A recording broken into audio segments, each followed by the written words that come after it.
बिस्मिल्लाहिर्रहमानिर्रहीम। अस्सलाम वालेकुम नाज़रीन, आप यूट्यूब चैनल देख रहे हैं। मैं इमरान खान हूँ।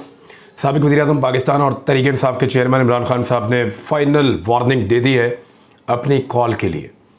ये बात उन्होंने इससे मिलती जुलती मेरे प्रोग्राम में भी की थी और उन्होंने कहा था कि अक्टूबर से आगे मैं किसी सूरत नहीं जाऊँगा और लॉन्ग मार्च भी अक्टूबर के अंदर ही हो जाएगा। मैंने से आखिरी 10 दिनों के बारे में पूछा तो उन्होंने कहा ये मैं नहीं कह सकता, प्लान मेरे पास है लेकिन मैं ये करूँगा। अब आज उन्होंने एक प्रेस कॉन्फ्रेंस की है, एक शानदार फतह जो उनको मिली एतवार वाले दिन, उसके बाद आज मंडे को उन्होंने प्रेस कॉन्फ्रेंस की है। उसमें बहुत सारी अहम चीज़ें हैं, वो मैं आपके सामने अभी रखता हूँ। ये भी बताता हूँ कि होने क्या जा रहा है, लेकिन उससे पहले कुछ अदाद शुमार हैं जो आपके साथ ज़रूर शेयर किए जाने चाहिए। देखिए, ये इलेक्शन नहीं था, ये रेफरेंडम था। लोगों को इस बात का पता था कि इमरान खान अगर इलेक्शन जीत भी जाते हैं तो वो कौमी असम्बली में जाकर उनकी नुमाइंदगी नहीं करेंगे। तो फिर लोगों ने वोट क्यों दिया? लोगों ने वोट दिया ज़ाया करने के लिए कि एक ऐसे आदमी को हम वोट दे रहे हैं जिस वोट को हम ज़ाया कर रहे हैं। पहली बात तो ये है। दूसरी बात यह है कि वोट देकर वो साबित क्या करना चाहते हैं? वो दो चीज़ें साबित करना चाहते हैं। एक, उनको इस जाली हुकूमत में किसी किस्म की कोई दिलचस्पी नहीं है, यानी वो एक ऐसे आदमी को वोट डाल रहे हैं जिसने असेंबली में जाना ही नहीं है और वो नशस्तें ज़ाया हो जाएंगी सारी की सारी, क्योंकि उनके पास ऑलरेडी एक सीट जो है मियाँ वाली हुआ करती है। अब मियाँ वाली में फिर 2 महीने के बाद इलेक्शन हो जाएगा और इमरान खान साहब तो मियाँ वाली सीट रखते हैं अपने पास। तो एक तो उन्होंने साबित किया पाकिस्तानियों ने कि उनको इस जाली हुकूमत के अंदर या इम्पोर्टेड हुकूमत के अंदर किसी किस्म की कोई दिलचस्पी नहीं है। दूसरा ये साबित हुआ कि वो इमरान खान के फौरी इंतखाबात के बयानिए के हामी हैं और उन्होंने असेंबली में ना जाने के लिए वोट दिया है और वो पाकिस्तान में फौरी तौर पे आम इंतखाबात चाहते हैं, क्योंकि इमरान खान साहब तो आम इंतखाबात की बात कर रहे हैं। तो उनके वोटर ने मोहर लगा दी इसके ऊपर कि आम इंतखाबात वोटर भी चाहता है। अब आम इंतखाबात कौन नहीं चाहता और कौन होने नहीं दे रहा, ये बड़ा सवाल है। जो नहीं चाहता आम इंतखाबात वो पॉलिटिकल पार्टीज़ हैं और एस्टेब्लिशमेंट का वो एक छोटा सा हिस्सा है। बहुत ताकतवर मुख्तदर हल्के हैं, ताकतवर लोग हैं जिन्होंने रजीम चेंज ऑपरेशन किया है, वो भी नहीं चाहते कि आम इंतखाबात हों। और रोकने की जो पूरी की पूरी जिम्मेदारी है वो इन्हीं ताकतवर लोगों के ऊपर है, जो इलेक्शन कमीशन को भी कंट्रोल कर लेते हैं, इदारों को भी कंट्रोल कर लेते हैं, जो इवन बड़े बड़े इदारों को भी कानून नाफिज और कानून के मुताबिक फ़ैसले करने वाले इदारे जो हैं उनको भी जाके टैकल कर लेते हैं। तो ये जो बहुत ताकतवर लोग हैं जिनको अपनी ताकत पे बड़ा गरूर और तकब्बुर है, ये उन लोगों का काम है कि वो इलेक्शन पाकिस्तान में नहीं होने दे रहे। जिस दिन उन लोगों ने ये फैसला कर लिया कि उन्होंने अवाम की उमंगों के मुताबिक इलेक्शन करवाने हैं, तो ये सारी पॉलिटिकल पार्टीज मिलके एक टके की हैसियत नहीं रखती कि ये रोक सकें किसी तरह इलेक्शन को। ये मुमकिन नहीं है। अब ज़रा अदाद शुमार आप लें, आप हैरान हो जाएंगे। जो टर्नआउट रहा ना टोटल इन इंतखाबात के अंदर, वो ओवरऑल जो वोटर्स का टर्नआउट है वो 30.21% है। बहुत ज़्यादा नहीं है, लेकिन एक ज़िमनी इंतखाब का टर्नआउट इससे मिलता जुलता ही होता है, 30.21%। और इलेक्शन कमीशन का कहना है इसमें जो मर्द हैं अगर उनको अलग किया जाए तो 19.36, ख़वातीन को अलग किया जाए तो वो फिर 10.75% उनका तनासब है। इसमें पाकिस्तान तहरीक इंसाफ ने कितने वोट लिए हैं ये बड़ा अहम है। तहरीक इंसाफ ने 49.5% वोट लिए हैं, लगभग 50% वोट तहरीक इंसाफ ले गई है। मुस्लिम लीग नून ने 13.5% वोट लिए हैं। पीपल्स पार्टी ने तकरीबन 13% वोट लिए हैं, यानी नून लीग और पीपल्स पार्टी का वोट एक जितना हो गया। ये भी आप अंदाज़ा कर लें इस ज़िमनी इलेक्शन में, क्योंकि 2 ज़िमनी इलेक्शन हुए हैं सिंध में और 3 ज़िमनी इलेक्शन हुए हैं यहाँ पे पंजाब में, और 3 नहीं हुए बल्कि 3 और 3 6 हुए हैं। तो अगर आप देखें कि सिंध और पंजाब के अंदर तो सिंध में 2 नशिस्तों पे इलेक्शन हुए और पंजाब के अंदर जो इलेक्शन हुए वो 6 नशिस्तों के ऊपर हुए हैं, लेकिन इसके बावजूद 13.5% PMLN ने वोट लिया है और पीपल्स पार्टी ने 13% के करीब वोट लिया है। अवामी नेशनल पार्टी ने लगभग 9% के करीब वोट लिया है। JUI ने 6% के करीब वोट लिया है और तहरीक लब्बैक ने 4% के करीब वोट लिया है।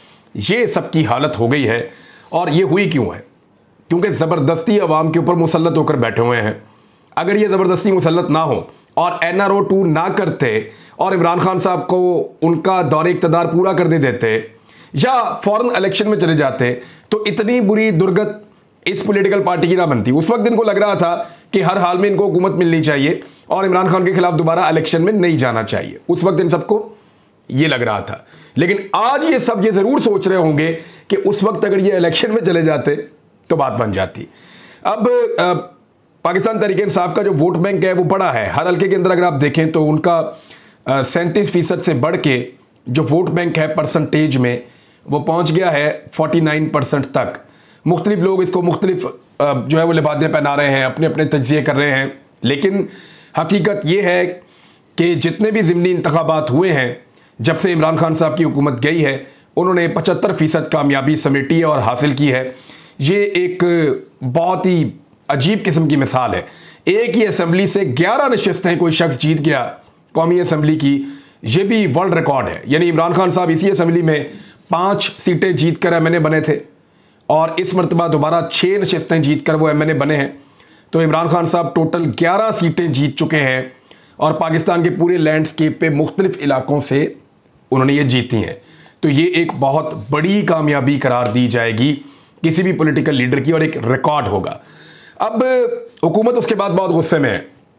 राणा सनाउल्लाह ने, मैंने कल ही बता दिया था, वो बहुत गुस्सा उतारेंगे। वो नए ड्रोन्स खरीदेंगे, नई आंसू गैस खरीदेंगे, नए डंडे तैयार करेंगे और कोशिश करेंगे कि अब हम टॉर्चर करें, मारें, कहीं पे गुस्सा उतारें जाकर। तो उन्होंने वो प्रेस कॉन्फ्रेंस की फौरी तौर पे और बाकी लोगों ने अपनी अपनी की। इमरान खान साहब ने क्या कहा, उन्होंने किस तरफ इस मामले को लेकर जा रहे हैं, वो मैं आपको अभी बताता हूँ। तो नाज़रीन, सारे अपने अपने बहाने भी ढूंढ रहे हैं। यानी राणा सनाउल्लाह ने कहा कि बिजली महंगी हो गई, इसकी वजह से लोगों ने हमें वोट ज़्यादा नहीं डाले। खाली बिजली वजह नहीं है, ये जिस तरह का मतंजन इकट्ठा हुआ है, ये जिस तरह की हुकूमत बनाई है मिलकर राणा साहब, इसको लोग कैसे एक्सेप्ट करेंगे। यानी राणा साहब, आप खड़े हैं पाकिस्तान पीपल्स पार्टी के साथ, सारी ज़िंदगी आप लोगों ने वोट मांगा पीपल्स पार्टी के ख़िलाफ़। फिर मौलाना फजलुर रहमान साहब ANP के साथ सारी ज़िंदगी एक दूसरे के ख़िलाफ़ लोगों से वोट मांगते रहे हैं। ये लोगों को समझ नहीं आ रही चीज़। आपका पुराना वोटर आपको वोट डालना नहीं चाहता और नए वोटर ने इसको दिल पे ले लिया है, जो रिजीम चेंज ऑपरेशन पाकिस्तान में हुआ है। उसके बाद महंगाई, पेट्रोल की कीमत, बिजली की कीमत, अशियाए खुर्दोनोश की कीमत, गवर्नेंस के इश्यूज़, फिर 25 मई को जैसे लोगों को मारा गया, फिर बार बार धमकियाँ, ये वो सारी चीज़ें हैं जो लोगों के अंदर गुस्सा पैदा करती हैं और लोग रिएक्शन में आकर अच्छी खासी पॉलिटिकल पार्टीज़ को वोट नहीं डाल रहे। हालांकि PMLN को पंजाब में वोट ना पड़े, इसकी कोई वजह ढूंढनी होगी ना।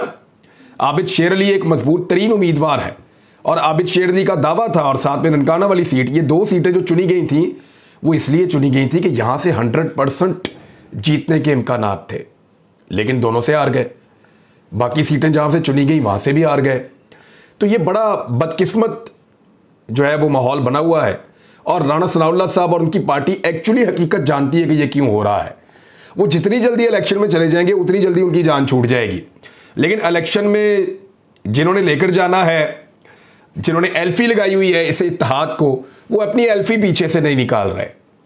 जिन्होंने इन सबको इकट्ठा किया हुआ है वो इनको अलग नहीं होने दे रहे। ये कुछ वजूहात हैं। बहरहाल गुस्सा निकलेगा थोड़े दिनों तक और बेचारे फ्रस्ट्रेशन में आपको नज़र आएंगे। और अब जब भी कभी आप इनको गुस्से में देखें या फ्रस्ट्रेशन में देखें तो थोड़ी एहतियात का मुजाहरा करें। मैं भी आज उसी एहतियात का मुजाहरा कर रहा हूं, क्योंकि इलेक्शन में हार जीत होती रहती है। कभी एक पॉलिटिकल पार्टी हार जाती है, कभी दूसरी हार जाती है, और हार जीत को दिल पर नहीं लेना चाहिए, लेकिन उससे सीखना चाहिए कि आप क्यों हार रहे हैं। 17 जुलाई को अगर आपने सीखा होता कि आप इलेक्शन क्यों हारे हैं तो आप ये 16 अक्टूबर वाला इलेक्शन जीत जाते। और कई मरतबा इलेक्शन से भागने की आपने कोशिश की। इस मरतबा फिर राणा सनाउल्लाह ने वो एप्लीकेशन दी थी कि हम इलेक्शन से भागना चाहते हैं, लेकिन वो इलेक्शन से इस मरतबा भाग नहीं पाए। और इलेक्शन से भागने में मदद ना करने पर सहूलतकारों पे बहुत गुस्सा चढ़ा हुआ है। और आने वाले दिनों में आप देखेंगे कि इंपोर्टेड हुकूमत सहूलतकारों के ऊपर अपना गुस्सा उतारना शुरू हो जाएगी।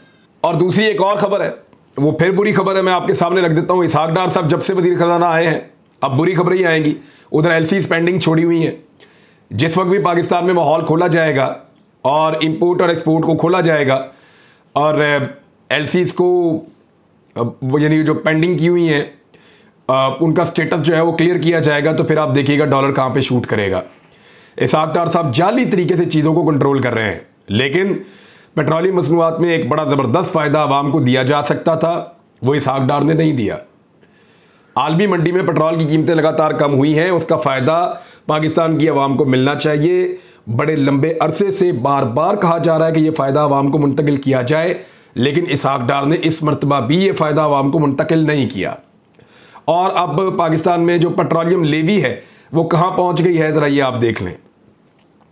पेट्रोलियम पर लेवी में 45% इजाफा कर दिया गया है।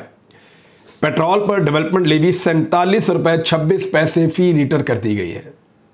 47 रुपये 26 पैसे फी लीटर। मरीम नवाज ने कहा था ना कि 1 रुपया भी आलमी मंडी में पेट्रोल सस्ता होगा तो वो रिलीफ हम पाकिस्तान के शहरियों को देंगे। ये रिलीफ दिया पाकिस्तान के शहरियों को। झूठ बोलने की गंदी आदत पड़ी हुई है। मेरी लंदन तो क्या पाकिस्तान में कोई प्रॉपर्टी नहीं है, वहां से झूठ का सिलसिला शुरू होता है। 2000 रुपए, वो एक अपनी तरह की एक और बनाई हुई है, 2000 रुपए, वो भी झूठ का सिलसिला। और अब आगे ये कह रहे थे कि हम चीज़ों को सस्ता करेंगे, हम पेट्रोल को 70 रुपए लीटर में बेचेंगे। दावा ये था कि हम पेट्रोल को बेचेंगे 70 रुपए लीटर के अंदर। शहबाज शरीफ भी यही कह रहे थे, मिफ्ता भी यही कह रहे थे, इसहाक डार बार से यही छलांगे मार रहे थे। बिजली जो है वो हम देंगे 11 रुपए यूनिट। यही सारा कुछ कह के ये इक्तदार के अंदर आ गए, धोखा दे के इदारों को भी, आवाम को भी, सबको। और इक्तदार के अंदर आने के बाद बिजली 50 रुपए से ऊपर का यूनिट कर दिया, यानी 3 गुना कीमत कर दी पहले की निस्बत बिजली की। और पेट्रोल की कीमत भी बढ़ा दी। और पेट्रोल की कीमत बढ़ाने के अलावा जिसकी लीटर की कीमत 70 रुपए होनी थी, उसके ऊपर सिर्फ और सिर्फ जो लेवी पे कर रहा है एक आम आदमी, वो 47 रुपए 26 पैसे फी लीटर दे रहा है। अगर आप सिर्फ टैक्सेस देखें ना, लगभग 70 रुपए के करीब आप टैक्स देते हैं 1 लीटर पेट्रोल के ऊपर। मैं आम आदमी को बता रहा हूं कि जब आप पेट्रोल डालते हैं अपने मोटरसाइकिल में, अपनी गाड़ी में, 1 लीटर पेट्रोल भी आप लेते हैं तो आप उसके अंदर 60 से 70 रुपए खर्च कर रहे हैं इजाफी, और वो पैसे डायरेक्टली हुकूमत की जेब में जा रहे हैं। इतना टैक्स पाकिस्तान की तारीख में कभी किसी हुकूमत ने आवाम से वसूल नहीं किया। इतना बड़ा डाका कभी किसी ने नहीं डाला जो डाका ये इसहाक डार की वजारत खजाना के अंदर पाकिस्तान की आवाम के जेबों के ऊपर डाला जा रहा है। बहुत अनफॉर्चुनेट है और बड़ी बदकिस्मती की बात है। और साथ ये भी बता दिया है कि सर्दियों के अंदर हाथ खड़े कर दिए हुकूमत ने कि सर्दियों में गैस की लोड शेडिंग के लिए पूरी तरह आप तैयार हो जाएं। मौसम सरमा में सार्फिन गैस की लोड शेडिंग से मुस्तफीद होंगे, और ये इंपोर्टेड हुकूमत का कारनामा है। 2 बड़े बहरान आ रहे हैं, मैं बड़ी देर से खबरदार कर रहा हूं, और हुकूमत की कानों पे जून तक नहीं रेंग रही। ये अप्रैल से हुकूमत के अंदर है और इनके कानों पे जूं नहीं रेंग रही। गैस का बहरान आ रहा है, गंदम का बहरान आ रहा है, और दोनों को टैकल करने के लिए इन्होंने कुछ नहीं किया। ऊपर से हमारा जो है इस मरतबा कपास की पैदावार 40% कम हुई है। हमें अपनी इंडस्ट्री को चलाने के लिए बाहर से इंपोर्ट करनी पड़ेगी, और वहां से भी बैन लगाया जा रहा है, जिसकी वजह से सिर्फ इतनी है कि डॉलर को कंट्रोल करना है। ये सारी गेमें पाकिस्तानियों के साथ हो रही है, जो पाकिस्तानियों को भुगतना पड़ेगा निगरान हुकूमत में और उससे आने वाली हुकूमत के अंदर भी। और अगर ये हुकूमत रहेगी अगले 2-3 महीने तो इस हुकूमत में भी भुगतना पड़ेगा। इमरान खान साहब ने जो अहम बातें की अपनी प्रेस कॉन्फ्रेंस में, मैं आपके सामने रख देता हूं। एक तो ज़िमनी इलेक्शन में जीत के हवाले से उन्होंने बात की है, और साथ ही साथ उन्होंने कहा कि अमेरिका ने जो किया इंपोर्टेड हुकूमत के साथ, इनके सारे दावों के बावजूद जो बाइडन ने बोला उस पर इमरान खान साहब ने बात की है, और उन्होंने कहा कि ये तो नाकाम हो गए अपनी खारजा पॉलिसी में, तो बड़े दावे कर रहे थे और इनको तो इज्जत भी नहीं मिली। फिर आदम स्वाति के मामले के ऊपर इमरान खान ने कहा कि इंटरनेशनल ऑर्गेनाइजेशन को अप्रोच करेंगे, हम बैन अवी इदारों तक के पास जाएंगे। हम इस्लामाबाद में एक बंदा है, जब से उसकी तैनाती हुई है वो बंदे नंगे कर रहा है और वो जुल्म तशद्दुद कर रहा है। वैसे सबको पता है कौन बंदा है, लेकिन हम फिर भी चाहते हैं कि मामला जो हैं वो ऐसी नहज के ऊपर ना जाएं। इमरान खान साहब भी यही चाहते हैं, पाकिस्तान में जितने ज़ी-शऊर लोग हैं वो सारे ये चाहते हैं कि इदारों की बदनामी नहीं होनी चाहिए, लेकिन उन लोगों को भी सोचना चाहिए ना कि इदारों को बदनाम ना किया जाए। इमरान खान साहब ने तो साफ कहा है कि दुनिया में ये छप गया कि आर्मी चीफ के ऊपर तनकीद करने पर एक सेनेटर को बहुत ज़्यादा मारा गया, पकड़ के टॉर्चर किया गया, गिरफ्तार कर लिया गया आधी रात को, फिर कपड़े भी उतार दिए उसके। तो ये दुनिया के अंदर तो आर्मी चीफ की बदनामी होगी, पाकिस्तान की फौज की बदनामी होगी। तो ये कौन है जो इस किस्म की उल्टी हरकतें कर रहा है? फिर इमरान खान साहब ने कहा मुझे पता है कौन है इसका जिम्मेदार। इसहाक डार साहब के ऊपर भी इमरान खान साहब ने तनकीद की, और फिर उन्होंने कहा कि मैं मार्च अक्टूबर में ही लेकर आऊँगा। मैं मौका दे रहा हूँ, वक्त दे रहा हूँ कि ये इंतखाबात का ऐलान करें, क्योंकि इंतखाबात का ऐलान होगा, बैठेंगे, बैठ के चीज़ें तय कर लेंगे और फिर पाकिस्तान इंतखाबात की तरफ चला जाएगा। और अगर नहीं तो फिर मार्च के अंदर, इसी अक्टूबर के अंदर इमरान खान साहब ने कहा कि मैं मार्च लेकर आऊँगा। अब दिन बाकी रह गए हैं, 2 हफ्ते भी नहीं है। तो लेट्स सी आने वाले दिनों में क्या होता है, आपको रिपोर्ट करते रहेंगे। अपना ख्याल रखिएगा, अपने चैनल का भी। अल्लाह हाफ़िज़।